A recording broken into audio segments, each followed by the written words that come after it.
세계 경제가 저성장 늪에 빠지면서 한국 경제 심장인 제조업도 벼랑 끝에 섰습니다. 무엇보다 내수 경기가 침체되면서 산업도시를 기반으로 한 지역 경제는 말 그대로 사면초가인데요. 오늘 이 시간에는 우리나라 대표 산업도시죠. 울산시 김기현 울산시장을 모시고 울산 경제 현안 등에 대한 이야기 자세히 나눠보겠습니다. 어서 오십시오. 안녕하세요. 안녕하세요. 반갑습니다. 네, 먼저 간단한 인사 말씀 부탁드리겠습니다. 예.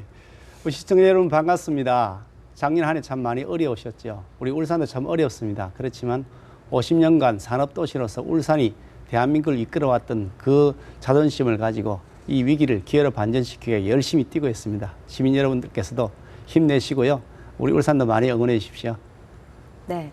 대담에 앞서서 이 이야기를 잠깐 하고 가겠습니다. 작년 하반기에 한국갤럽이 이제 전국 광역단체장 직무수행 평가와 관련한 여론조사 결과를 발표했던데요. 광역단체가 전국 16개인데 거기서 1위를 차지하셨다고 들었습니다. 잘한다는 응답이 무려 74%던데요. 축하드립니다. 소감 한 말씀 먼저 들어보겠습니다. 예, 사실 그 어려운 여건이기 때문에 더 많이 뛰었습니다. 그래서 국가 예산을 확보하는 것이라거나 또 투자 유치를 하는 것이라거나 오랫동안 묵혀 있었던 해결이 잘 안 됐던 지역 현안을 해결하기 위해서 많이 뛰었는데 나름대로 성과가 있었습니다. 아마 네. 그런 것을 평가해 주는 것이 아닌가 생각하고요. 더 열심히 속도 내서 일하겠습니다. 네, 일단 시민들로부터 그럼 정말 일 잘하는 시장으로 평가가 된 건데요. 올해 울산시정의 핵심으로 지역 경제 활력을 꼽았다는 기사를 접했습니다. 울산도 마찬가지겠지만 사실 경제 전망에 대한 얘기 나올 때마다 어렵다, 어둡다라는 표현이 많지 않습니까? 울산 경제 살릴 올해 세우신 구체적인 안이 있으신지요? 금년 한 해 저희 울산시의 희정 목표를 다시 뛰는 울산 경제 이렇게 세웠고요. 많은 시민들이 공감해 주고 계신데 기존 산업들 우선 좀 고부가가치화하는 일들을 하고 있습니다. 그러니까 저희 울산의 자동차 산업, 조선 산업, 석유화학 산업이 큰 주종을 이루고 있는데요. 이 기존의 제조업에다 ICT를 접목시켜서 고부가가치화하겠다. 예를 든다면 자동차 같은 경우는 스마트 자동차를 만든다든지 또 배도 스마트쉽을 만드는 것이라든지 석유화학 공정도 좀 개선해 나가는 것이라든지 이런 형태의 기존 산업들을 더 업그레이드하는 것도 하고요.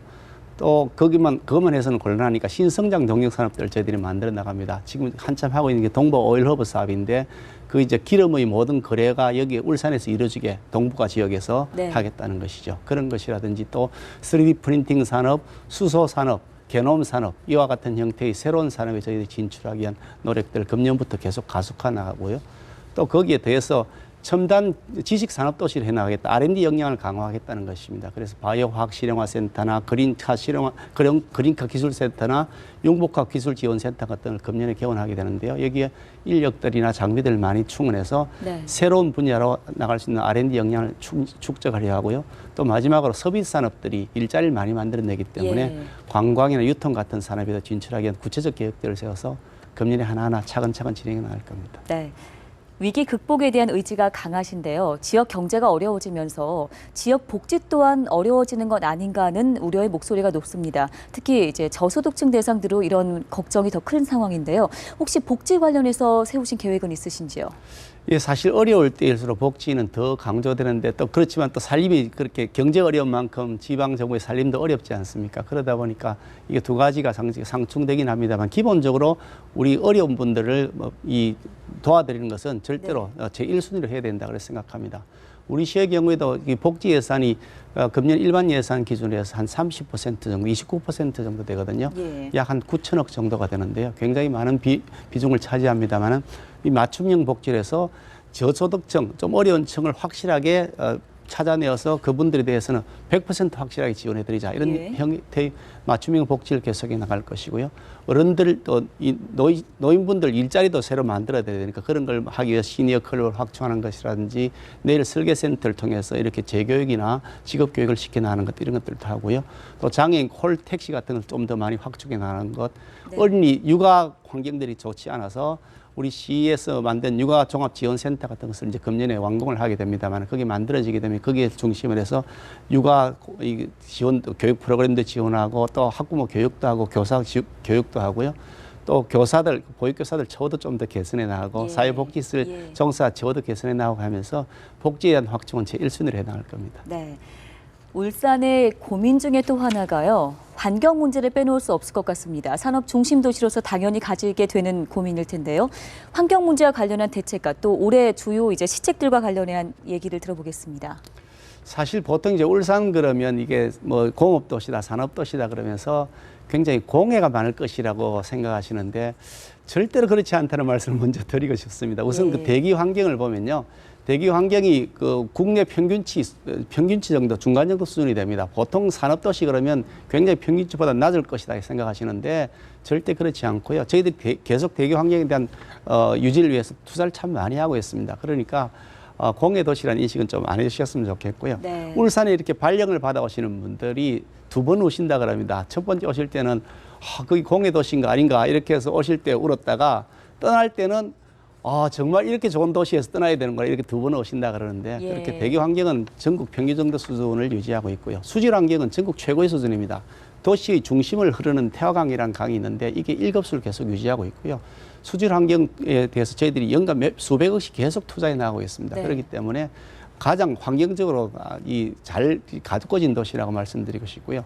도시의 녹지 비율도 도시 녹지 비율을 이 특별시 광역시 중에서는 울산이 가장 1인당 도시 녹지 면적이 넓습니다. 그만큼 좋은 자연 환경 갖추고 있으니까 울산 생각하시면 공업도시이면서 동시에 생태 환경 도시다 그렇게 인식해 주셨으면 좋겠습니다. 예, 알겠습니다. 앞으로 이제 공업 도시가 아니라 생태 환경 도시, 산업 중심 도시로서의 울산시로 이제 기억을 하실 텐데요. 자, 그렇다 보니까 관광 문화 도시로서는 울산시가 거리가 좀 있지 않느냐라는 목소리가 많습니다. 울산의 관광 자원과 관련해서는 어떤 의견이신지요? 사실 울산에 많은 관광 자원들이 있는데 그게 좀 덜 알려져 있어 저희들이 참 안타까울 때가 많습니다. 이게 국보로 되어 있는 방구대 안각화나 천전리 각석 같은 것은 대한민국 국보로 지정이 되어 있고요. 네. 그것이 선사시대부터 이어졌던 그런 역사적 유적을 가지고 있고 또 문무대왕, 신라 문무대왕의 그 호국 영혼이 그 깃들어 있는 그런 대왕암도 있고요. 한반도에서 가장 먼저 1월 1일 날 가장 해가 먼저 뜨는 간절곶 같은 것도 있고요. 네. 태화강 대공원 같은 것은 전국에서 오시는 분들이 이렇게 좋은 공원이 도심 속에 있냐고 하시는데 그런 자원들이 잘 갖춰져 있고 영남 알프스라고 해서 9개 봉우리가 1000m가 넘는 봉우리가 이렇게 연봉으로 아주 멋지게 어우러져 있는데 덜 알려져 있어서 저희들이 어떤지 속상합니다. 그래서 이걸 많이 알려드리고 그에 대한 뭐 케이블카를 놓는 것이라든지 이렇게 해서 관광 산업에서 좀 더 많은 치중을 하려고 금년부터 열심히 노력하고 있습니다. 예, 알겠습니다. 평소에 시민들과 소통 많이 하기 위해서 많은 노력을 하고 계신 걸로 알고 있습니다. 그 시민들이 지어준 별칭 중 하나가요. 길 위에 시장 이런 표현이 있던데 혹시 알고 계셨습니까? 예, 이 세일즈맨이다 이런 표현을 저는 말씀드리고 싶었는데 예. 나중에 보니까 길 위에 시장이 되어 있더라고요. 예. 시장이 되고 나서 그동안 출장 다닌 거리를 따져보니까 한 지구 4바퀴 정도를 돌았던데요. 네. 투자 유치나 국가 예산 뭐 확보 또 이 새로운 일자리 창출을 위해서 돌아다녔던 것이 아마 열심히 현장에서 쫓아다니면서 일한다. 책상에 앉아서 일하는 것이 아니다. 그런 의미에서 아마 길 위의 시장이라 붙여준 것 같은데 좋은 닉네임이라고 생각합니다. 그만큼 현장에서 시정을 이끌고 있다 이런 긍정적인 평가로 해주신 것 같습니다. 자, 이제 마칠 시간인데요. 끝으로 지역민들과 시청자들에게 하실 말씀이 있으시면 부탁드리겠습니다. 사실 많이 어렵습니다만 우리 마음먹기에 달린 것 같습니다. 우리가 힘내서 열심히 뛰면요. 이거보다 더 어려운 환경에서 오늘 우리가 만들어왔던 대한민국 국민 아니겠습니까? 우리 국민 여러분 힘내시고요. 우리 울산시가 앞장서겠습니다. 우리 울산시도 응원해 주시고요. 대한민국을 위해서 함께 열심히 노력했으면 좋겠습니다. 네, 경기 침체가 계속되는 시기에 더 힘들 수밖에 없는 상황인데요. 앞서 말씀하신 좀 산적해 있는 과제들이 좀 있지만요. 지금 보여주신 힘찬 패기와 함께 다 이뤄나가시는 한 해 되시길 바라겠습니다. 오늘 먼 길 와주셔서 고맙습니다. 감사합니다. 네.